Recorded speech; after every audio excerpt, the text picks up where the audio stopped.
અંકલેશ્વરના શ્રી અમરનાથ સેવા ટ્રસ્ટ સંચાલિત Thakorbhai Patel arts and commerce કોલેજના વાર્ષિક ઉત્સવનું આયોજન કરવામાં આવ્યું હતું।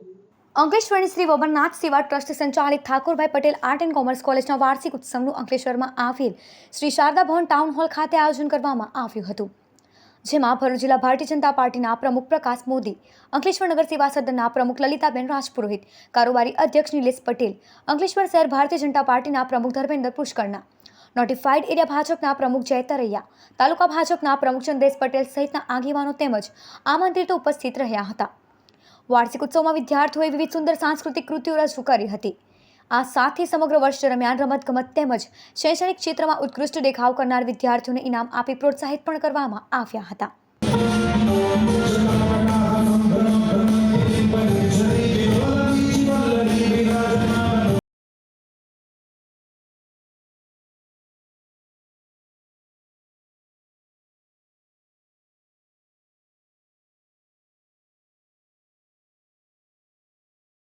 કાર્યક્રમમાં મોટી સંખ્યામાં વિદ્યાર્થીનીઓ કે જેઓએ પોતાના શૈક્ષણિક ક્ષેત્રમાં તે ઉપરાંત રમતગમત ક્ષેત્ર તેમજ અન્ય કળા કૌશલ્ય ક્ષેત્રમાં પણ જે સિદ્ધિ પ્રાપ્ત કરી છે એ જિલ્લા સ્તરની, રાજ્ય સ્તરની તેમજ રાષ્ટ્રીય કક્ષાની સિદ્ધિઓ આ કોલેજના વિદ્યાર્થીનીઓ પ્રાપ્ત કરી છે। એ બદલ તેઓને હું ખૂબ અભિનંદન આપું છું।